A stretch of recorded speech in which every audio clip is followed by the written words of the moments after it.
Hey everyone, thank you for tuning into Verified. This is episode 3 of our quarantine season.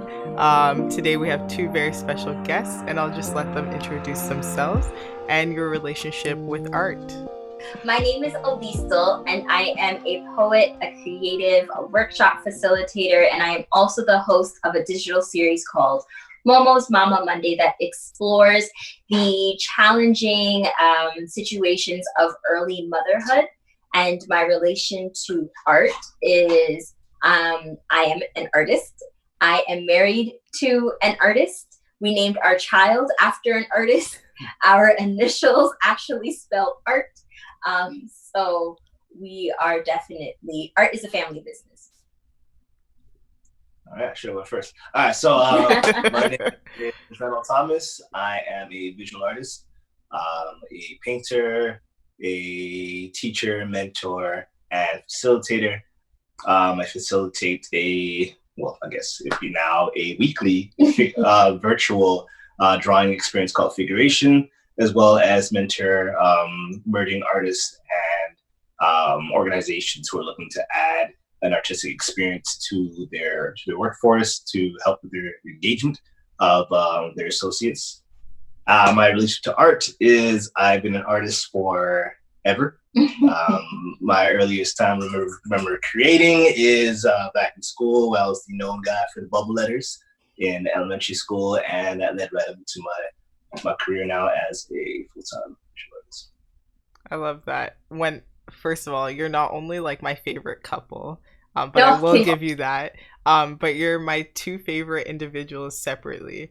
And I've got to partake in some of your workshops at Ryerson and listen to you both speak and facilitate. And every time, and I'm not just saying this to hype you up, but I am a hype woman. But every time I've left one of your sessions, I left feeling inspired and empowered and just like proud to be either just in my skin or even like in my mind. And I do refer to your affirmation cards a lot too. And I've taken them to like write off pieces in my journal when I'm doing my daily affirmation. So thank you both. Thank you for sharing that. But just going off of that, you both have come to Ryerson, our campus, and have facilitated conversations and incorporated your art. So why is it important for you as artists to have important conversations just about being true to yourself and embracing your skin and being your identity? How do you explore that through your art, and what's the importance of doing that? All right, so I'll go first. For me, art is very intertwined with identity, and I feel that with the art that we create as artists, it's our job to explore stories and initiatives that people may feel that they may be going through or feel within themselves, but that they hold to themselves. Now, art is very visual, as you can see my painting in the back. So with art, you see it, you experience it. Now, us as artists, we have this role and this vocation to tell the stories behind the art and how those stories express the people that we're trying to speak for, or a situation or societal issues that we're using our art to bring out. Yeah. I think for me, the biggest thing in terms of a relationship between my art and my identity, especially as a woman of color, more specifically a Black woman, is the role of the artist is to tell the story, just like Reynold was saying. But my role is to tell my story and to be the voice for people who look like me, who have the intersections like me. So I'm not just speaking up for women through my art or for the Black community through my art, but I'm speaking up for young millennial Black women, suburban moms, blah, blah, blah, blah, blah, and so on and so on. So that's really reflected in my art, and especially with the ways in which my identities intersect. I think it's so key to raise an awareness of our stories through our art.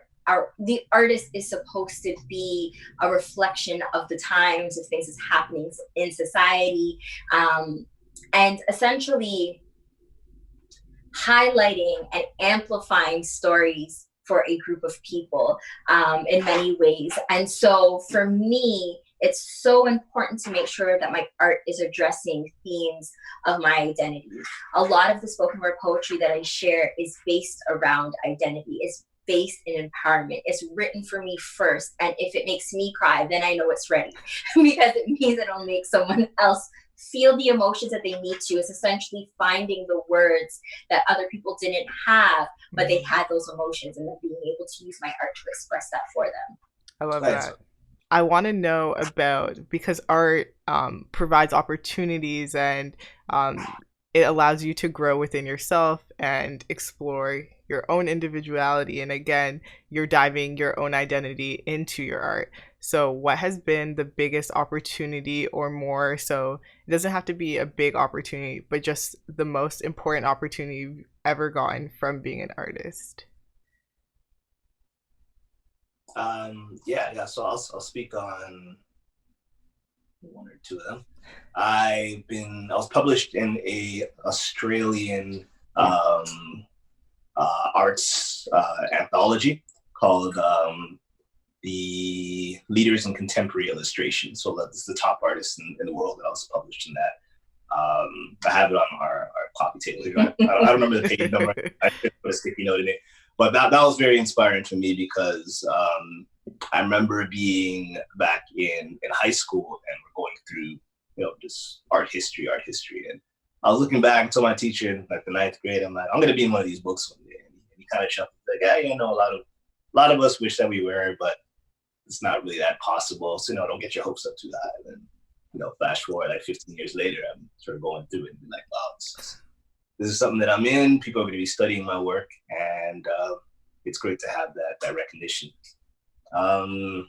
Another thing that I would say is this past December, I had my 4th solo exhibition, and it was definitely reminiscent for me because I remember my first one just being 4 years prior to that, and how that came about was I was saying I was gonna put on an art show for years on it. I think we met, and I was like, yeah, I'm into art. I'm gonna put on an art show, and then she's like, yeah.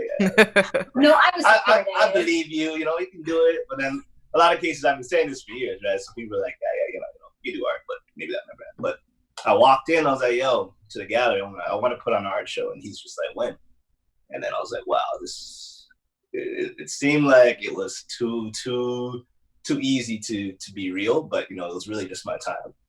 And I think prior to that is myself building up myself as an artist, my craft, and my collection to when it was time to take off. And I feel that's really reminiscent. So for me, I would say that the greatest opportunity my art has brought me is probably the opportunity to be a future ancestor. And everyone truly is a future ancestor, but I think, again, going back to what the role of an artist is, the greatest opportunity I have as an artist is to be a future ancestor and to create the present as the history I want my children, my child to live out. I have an opportunity to amplify voices and stories that have not been standardly heard, much like Reynold had said, to be the representation that the future generations will need to create the history that what we were lacking when we were growing up. I think some of the most powerful moments for me as an artist prior to being a mother was when I had young girls coming up to me telling me that they had never seen something like that before, or they've never seen someone like me before do it, or they never had a Black poet before come into their school or something of that nature. So those were always really powerful and resounding moments throughout my career. So I think that the greatest opportunity my art has given me is the opportunity to be a better future ancestor, to be a better mother, understanding that my words have greater power than I realize, to ensure that the narratives and stories that I'm sharing are ones that are of empowerment, and not just reflective of the standard, but reflective of the true nature of lived experiences. Yo, how when she speaks does it still sound like poetry? I'm so shook. I'm sitting here like hear her read bedtime story. I literally was going to Wow. take my phone and be like, my words have greater power than I realized. Uh, that's so beautiful. But I've never heard anybody say that they want to become a future ancestor. That within itself is just beautiful and eye opening too. And I think it's reflective too from the concept of a village raising a child, where it's the same thing when you're a parent, you tell your child something and they're like, your mom, you're supposed to say that. The teacher, yeah, you're the teacher, you're supposed to say that. But when they're hearing the same thing being reinforced by other people who aren't supposed to say that, it helps to continue those lessons, those messages, those narratives that we're trying to instill in our children. Yeah, that's just taking this all in. Yeah, very, very true, very interesting. So I do want to kind of bring Momo into this as in addressing her, just being in the space and what this time of COVID-19 has kind of caused artists to like sit in and deal with. I know that, correct me if I'm wrong, but you still work, but Ren is um you're just 100% yeah, full-time art. So are you still working? I am not. Okay. Yes, I am not. COVID-19 has definitely impacted my full-time employment, which it has forced me to have to process certain thoughts and emotions that I don't know, I think is an added layer than a regular full-time artist may have. Because when you have full-time work and full-time art, you fully have to experience everything. So I mean, as a full-time artist, I've had a lot of the experiences I'm sure that Reynold can speak to. But as someone who was also full-time employed, it was one of those things where I still had to process the uncertainty. I still had to process what the long-term and short-term repercussions would look like. I still had to figure out what my schedule and my day would look like in the practical application steps of reorganizing my day and creating new routines and habits. Just grieving the fact that I would have to go into a workplace every day, those relationships that I had cultivated that were really, to be honest, situational. Befriending 60-plus-year-old men isn't usually in my everyday art life, but I mean, some of my great work friends are 60-plus-year-old men. And so just looking at what that looks like, how do you start to cultivate those connections again? It's very different from a traditional workplace standard than it would be that it has been in a more creative and entrepreneurial full-time artistic endeavor as well. And hopping back from being in like the corporate world to being in the art world, like you're saying, it's been like a balance of 50-50, and now that it's kind of like, for me too, just like either working from home or people who are not working at all, I keep seeing on social media it's like a battle of productivity. Like if you're an artist, it's okay to like just chill out, breathe, take time to just think about your life, like not do anything. And then it's like, no, this is the time to be the most successful entrepreneur and like sell your art because you have all the time in the world. So where are you on that scale? For me, what's lacking is the understanding of the creative process. Now, people believe that, oh, you have all this free time, you should now be able to get your work into the AGO. That's like just skip 1,000 steps and now you can be a full-time established. But the creative process for an artist, and I can speak to that solely, is my last project. It took me an entire year to put together, and that was me working as a full-time artist. And I was working corporate technology company for the beginning of the year before I was working full-time as an artist. So now this perception that you have whatever, maybe up to 3 months to do everything that you've aspired to do. I think what we're doing is we're putting a lot of pressure on the artist, and we're not putting enough. I guess the word would be I guess what it would be, not necessarily respect, it's what I'm looking for. I guess it's really understanding, an understanding of what a full creative process can be. For instance, I could create a painting or a drawing in 15 minutes, but I've had pieces that took me 2 years. So there needs to be an understanding of what that process looks like. But also, what I understand, I'm getting what they're saying. Well, you have time to be productive, and I think from that perspective, it's more so you have time to put together your thoughts to aspire to be your greatest self. And that's something that I've always been teaching when I go through mentorship programs and even sort of the live experiences that I would create. Your creative process has to entail and has to incorporate you attempting to be your greatest self as an artist and as an individual. And everything that you learn in between that process is what's going to lead to your greatest work. So to rush toward your greatest work because you may have 3-4 weeks off of work may not necessarily lead to your greatest work and your full potential. Mm-hmm. It's confusing, right? Like, I'm not always 100% on fire all of the time. So I do have the privilege to work from home, but even today, like, it's a Saturday.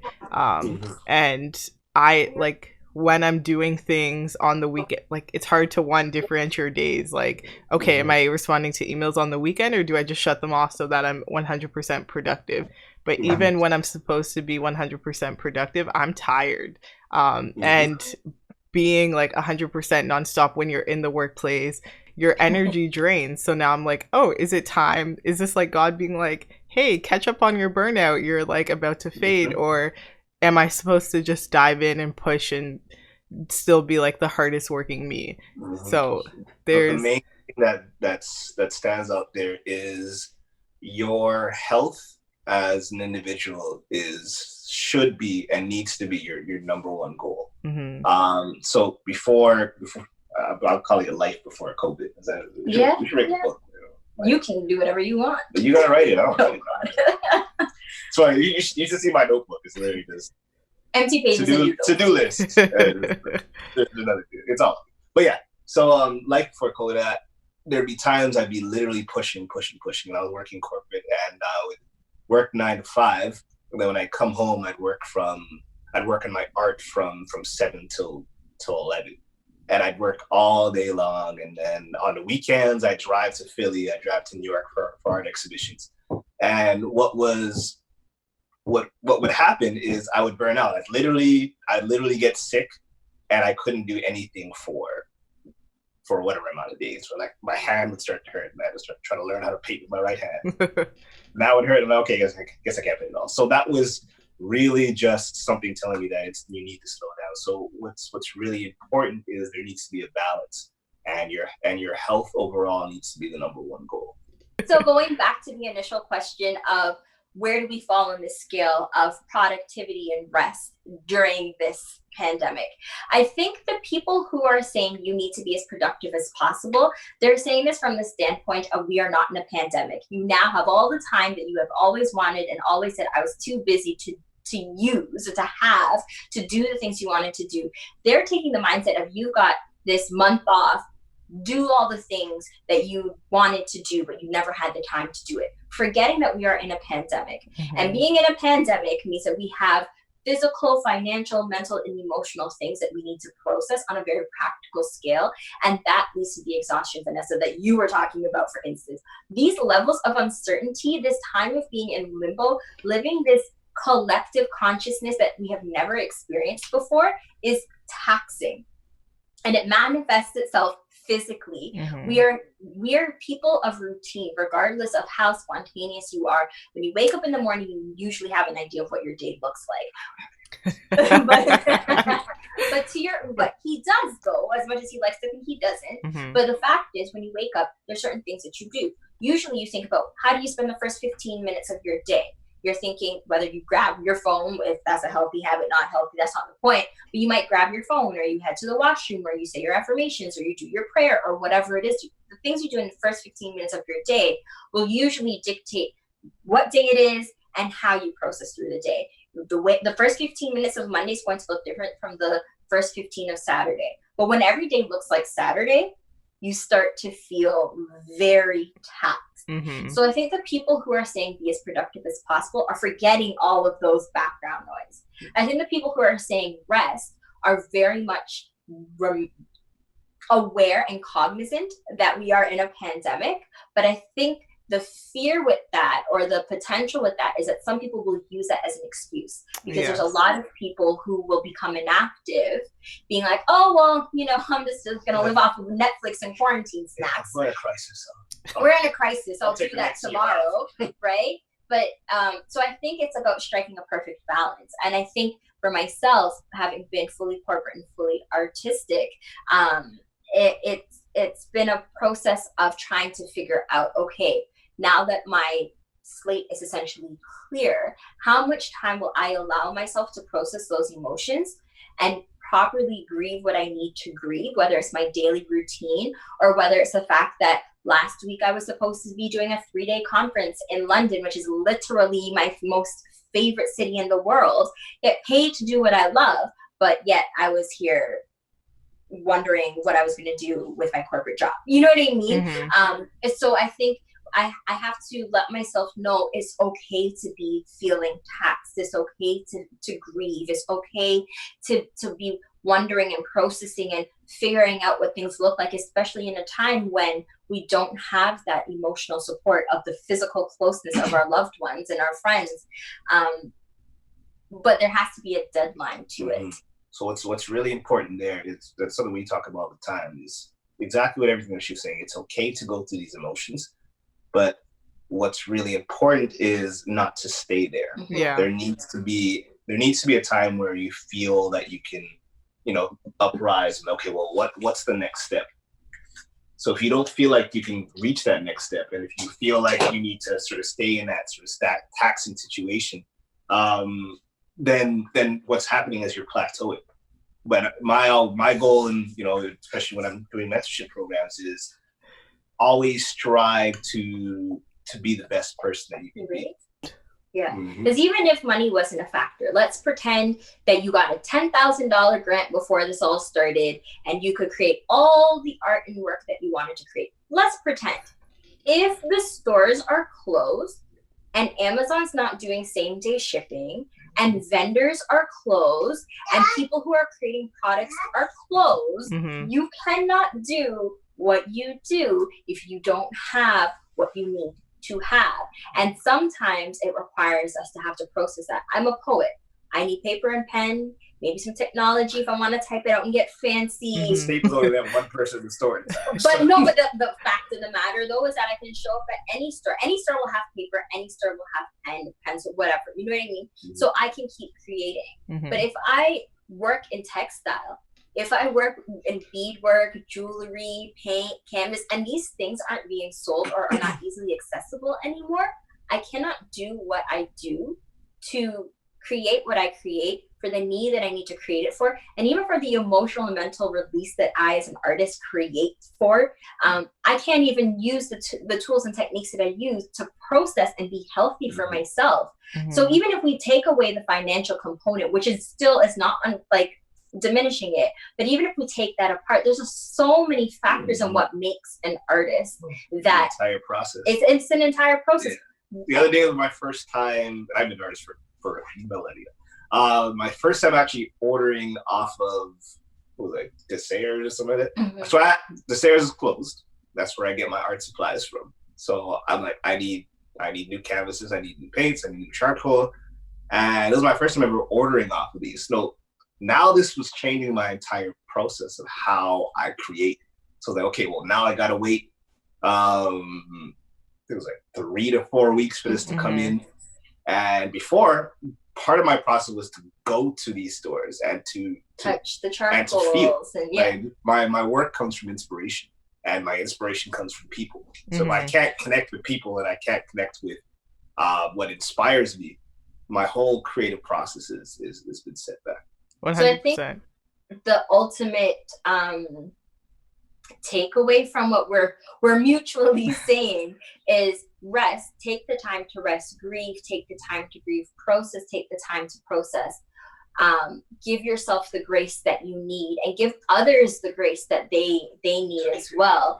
But also don't let that be an excuse as to why you're not doing something to keep yourself active or engaged. I mean, you might not be able to create in the standards that you would be able to want to, but you can refine your technique.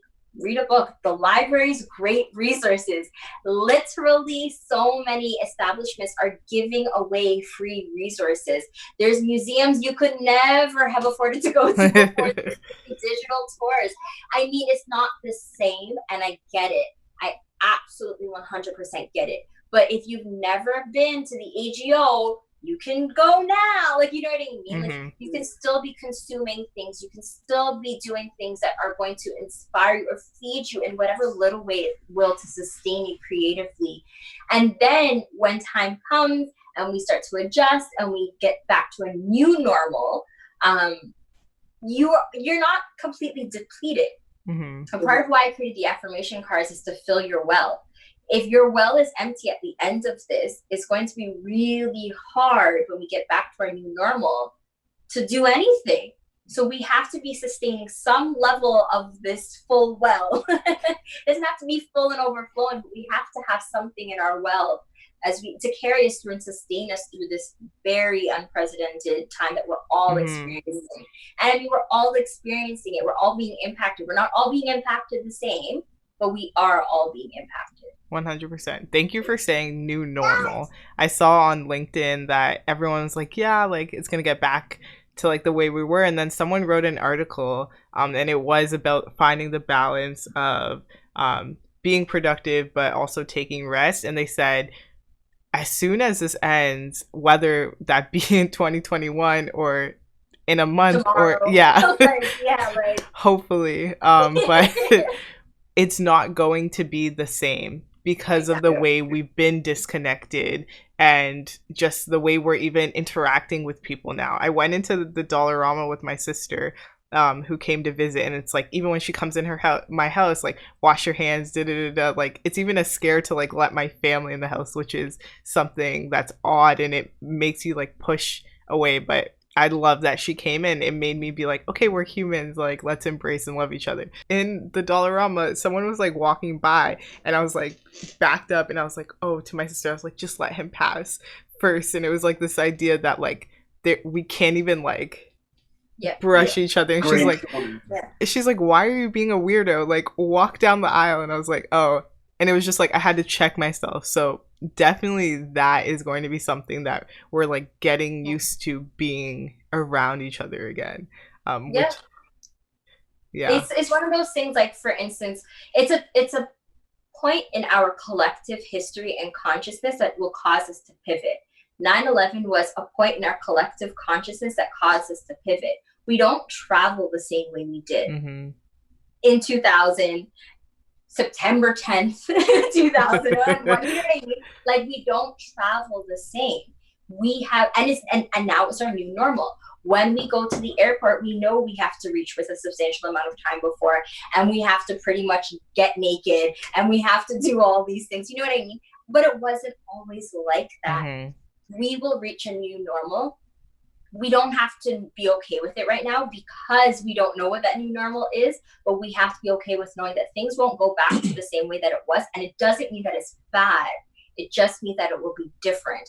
And we don't know what that difference is. And it's okay to feel unsettled and anxious about that, but it's not okay to stay there. Yeah. Like we've established. Yeah. 100%. And I do want to get into you both because you've been able to do this balance. Momo, Mama's Monday is still continuing, and you're still doing your art figuration classes. So I want to dive into that. Has the viewership gone up now that everyone's isolated and just being online?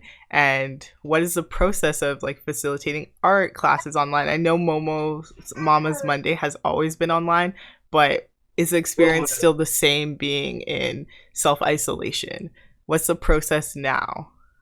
For me, while Momo's Mama Monday has always been digital, the community has primarily been digital. the biggest challenge has been on my end more so than on the online community end. Because of the transitions in my full-time work, I wasn't able to consistently keep up with the editing that I needed to. I've had these episodes pre-recorded from like November. You'll see like 3 different hairstyles.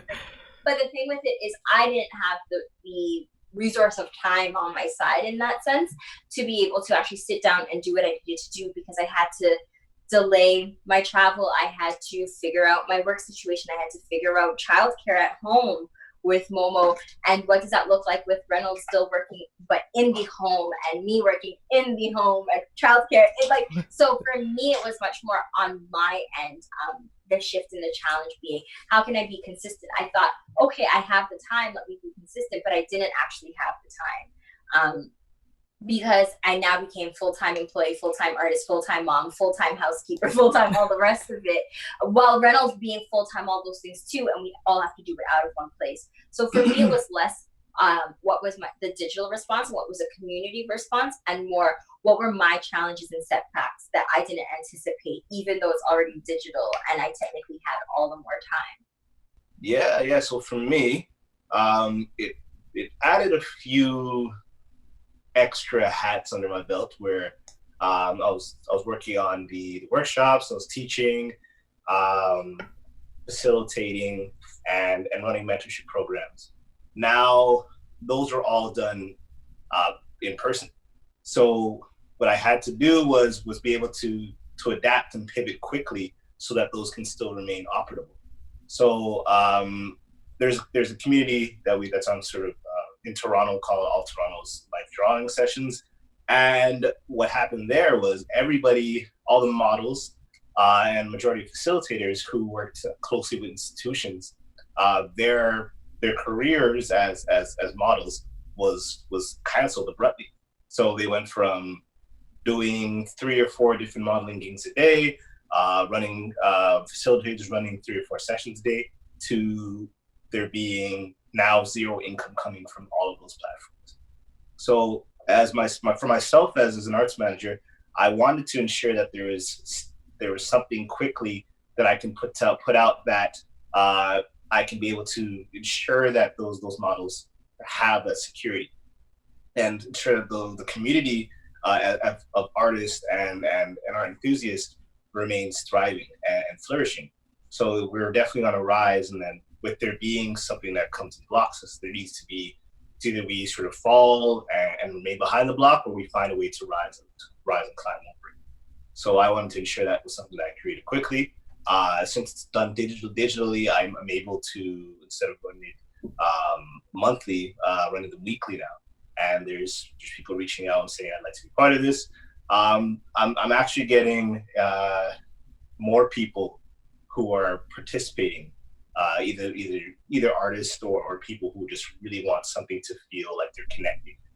And then what I speak on during those sessions is how art is this platform for connectivity, and this opportunity for us to speak through vulnerability of literally a live model who's in the most vulnerable state that you could think of, that imaginable as for us as humans, and then to have breakout sessions in between for us to speak on how our emotions are being affected during this time, and how we can all speak openly on how we can create together and support each other. And I think to that point too, is from a business perspective, it's been an opportunity for Reynold to be able to figure out that he could do something he never thought about. Not that he didn't think he could do it, but he never thought to even do it. Mm-hmm. So he never thought to do figuration weekly, just simply because doing it in person, you need the venue, you need to make sure people are coming, blah, blah, blah. But if people don't need to leave their house and they have nothing else to do with their time, you can do it weekly. And now it's not just thinking about geographical locations of, okay, well, how many times can the same person come out to these events? It's now I get to increase my reach. His friends in LA, for instance, in San Diego, is it? San Francisco, they wanted him to come out for figuration this year, to host a figuration event there. But now they're able to fully engage with it digitally in a way that wasn't something that we thought from a business perspective was going to happen, because we never thought to do it. So this situation has really forced us to get innovative with our approaches from a business perspective as well. In a way, it's allowing it to be more accessible too. If everyone's at home and has the resource to Wi-Fi, you can connect. And I think that is so beautiful. And after this, I like hope that you two are like flourishing and so successful, because again, you broaden your reach of who's tuning in, who's listening. I saw one of my friends, Ebony, share, and she was one of your models. And I was like, oh, I didn't even know you two knew each other. So that was so sick. Just like the way in which Toronto is working and connecting, I think is really cool. But then to know that other cities across the world are also being like, hey, you're really talented, hop on board too. I think that's super dope. I do want to touch into your name as the Art Family and kind of dive into you two as a couple and both artists. Do you ever interact and engage with each other throughout your artistic process? Yeah, definitely. She has been pivotal in color palettes that I've chosen. I asked her literally everything. What is this like? Blank canvas, I bring it home. What should I paint?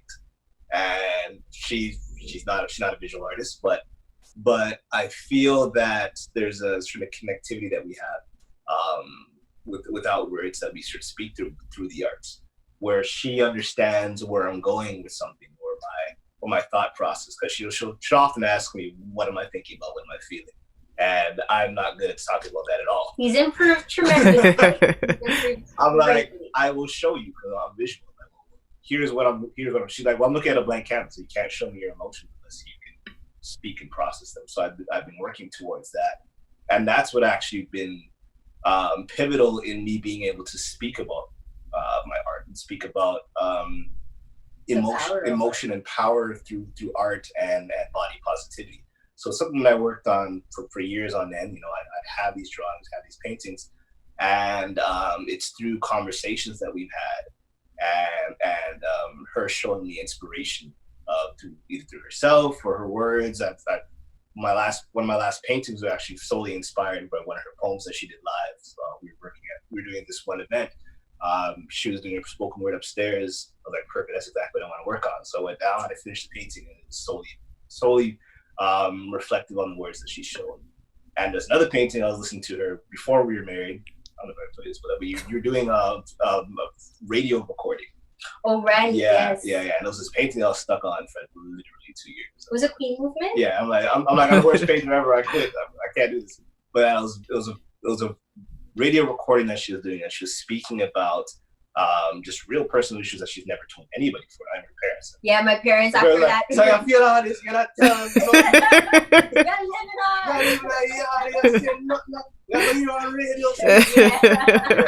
was like, wow, this is really what is going to inspire this painting to get me to that step where I never would have been able to reach before. So that's one of my favorite paintings of his. Wow.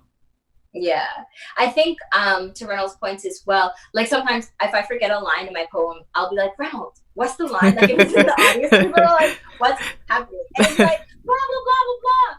Or I know my poems so comfortably that I won't know which piece I want to do.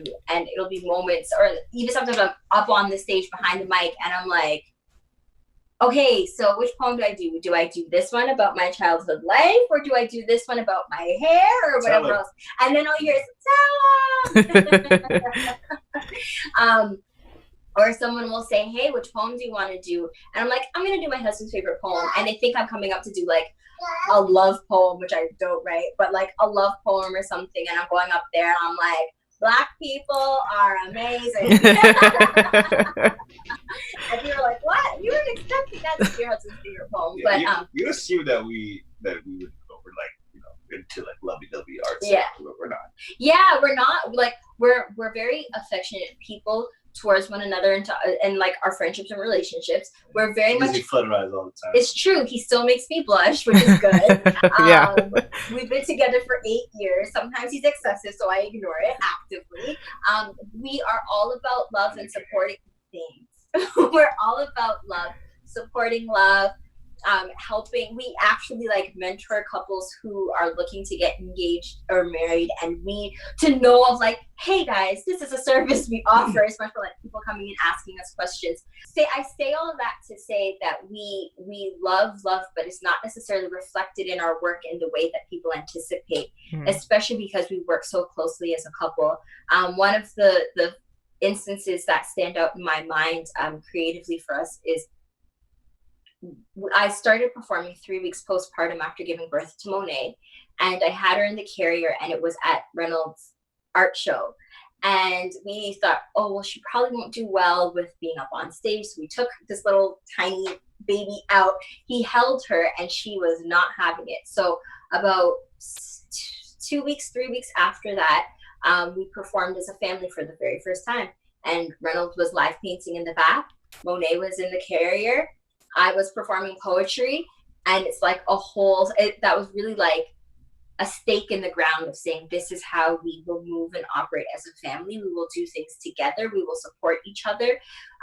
He's left-handed, I'm right-handed. We always say that we are fully equipped on both sides, because we balance each other out in that sense.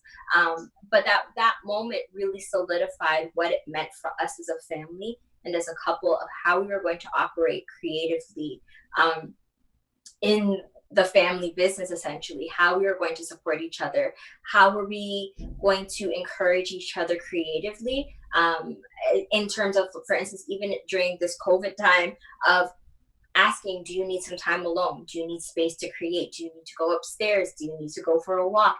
Giving each other that distance, giving each other that distance, to do the things that I think that if we weren't both equally creative, we wouldn't have a fulsome understanding of why that person needs the room to do those things. So I think that moment when we performed together as a family was really a turning point for us, of saying, okay, this is how we are going to move forward. This is our ideal of how we're going to continue operating as a family, as a business, as business partners. I'm the one who hosts his events, essentially. I'm the one who's making sure, like, from a back end, like, did you do this? Did you do this? Do you have a license to do that? Making sure that he has food, and that's turned into my side hustle, where I have a charcuterie board business now, because of promptings of other people in the community who want what they saw that I was providing at his events. So just full-heartedly supporting each other and filling the gaps of whatever that looks like for one another. I love that it's side hustle after side hustle after side hustle, but it comes from the support of each other and being like, oh, I'm good at that. That wasn't something I expected, but it was an opportunity. Now I'm going to take it and make it into something flourishing. That is really dope. I'm just signing things up all the time. Like, oh yeah, there's a spoken word thing you could be doing. Yeah, or like, oh, so and so's gonna be calling you for an interview, or can you write a bio for this artist? And I'm like, what? Tell them you could. You do it by Friday. Like, you're a family business.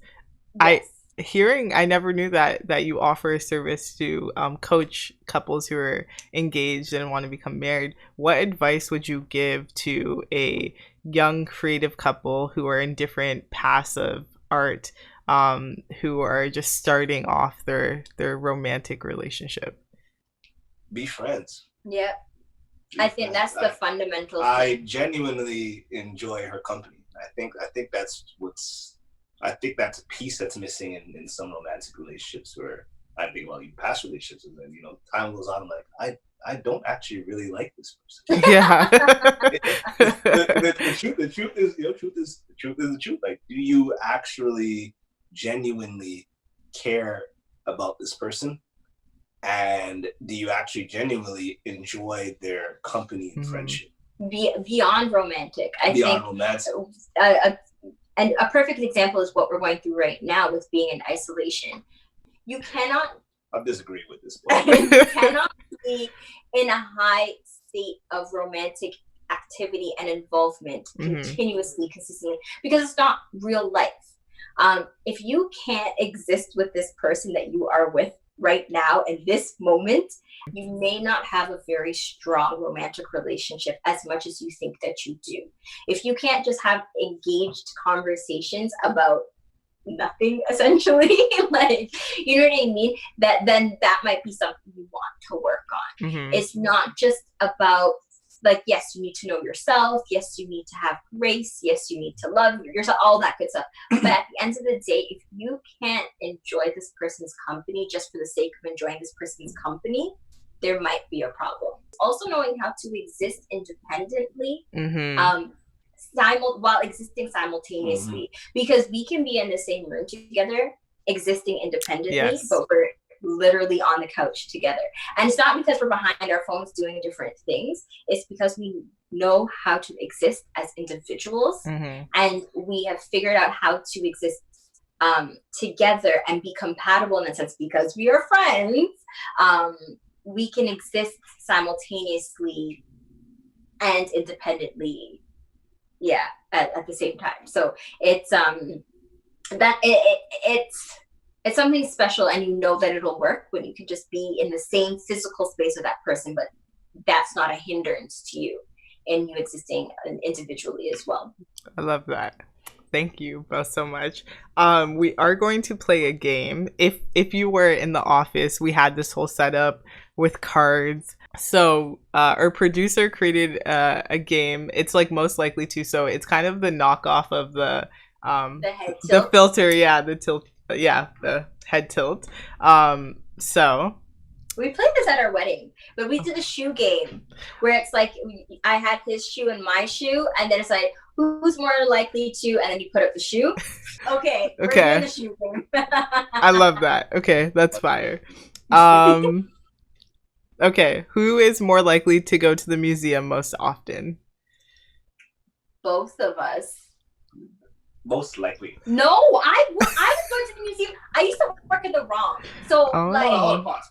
But I'm going to put this disclaimer out there. She's going to make this into the most complicated... No, I am not. Complicated game. No, I wasn't making it complicated. I said both of us. Take a shoe. That's fine. Yes, I can. Both of us. Okay. Who is more likely to live in a big city like Toronto or New York? Oh, definitely Reynold. Okay. Who is more... He's a city kid. So you were born in Toronto? Yeah.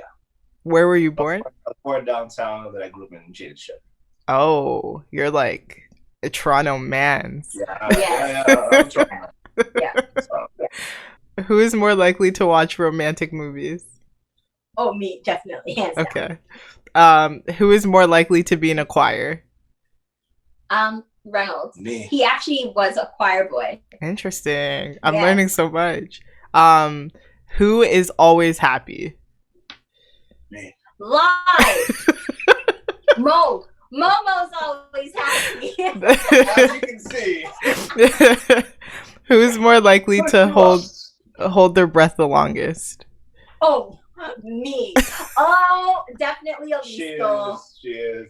I got this acute breathing disorder. It's not serious. It's called asthma. It's an acute breathing disorder. Who's more likely to go bungee jumping? She is, because she's insane. Yes, definitely. Interesting. Reynold's afraid of heights. I am not afraid of heights. I have a slight discomfort. The power of work. Who's more likely to become famous? Both of us. I like that. Okay. But I'm kind of banking on she does, so I can retire. Get that Oprah money. So what's Oprah's dude's name? What, pardon? What's Oprah's dude's name? Oh, yeah. Yeah, so I just want to be Stedman.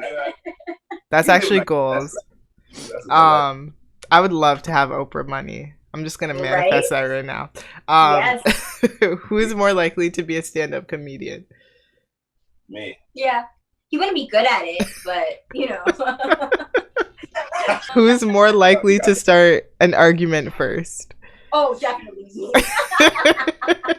I am the worst person to argue. Yeah, he is. Half the time I don't even know what we're talking about. Who's Momo's favorite? I'm her best friend. She tells me every day. So, but. Yeah. Me, I'm her best friend. A mama's girl. Okay. Yeah. So the game is done. Excellent. I don't know who won that. I did. Who's most likely to think they'll win at everything? We'll keep going till I win. So our very last question, we do it for all of our participants who come onto the show, and it's kind of just encapsulates the name of what Verified is, because that is what our podcast is named. So we ask every participant who comes on if they could redefine what Verified means. What would you create or define it to, the meaning behind it? My mind jumps to opportunity. I'm thinking the reason why. I think that Verified, if I was to redefine it and talk about what it could mean, based off of its original definition of being a way of like almost validation outside of yourself, I would say Verified would then become internalized. So it would no longer be a process of the select few determining what is the ish, as much as it would be you need to determine what's the ish for yourself. What is your standards of success? What are your standards of love? What are your standards of beauty? And operate from that place. Understand that it will be influenced and impacted by your lived experiences, not a collective consciousness. Understand that it will be impacted by what you aspire to as a future ancestor, not what someone else is telling you and dictating to you what your aspirations should be. So I think it's ultimately, if I was to redefine Verified, it would be taking it from outside validation to internal introspective validation. I love that. I'm going with what she said. he just gave a Stedman answer. Yeah, that was very beautiful. So at the end of every episode, we allow you to shout out yourself and what you're doing, all of your platforms. Where can we find you?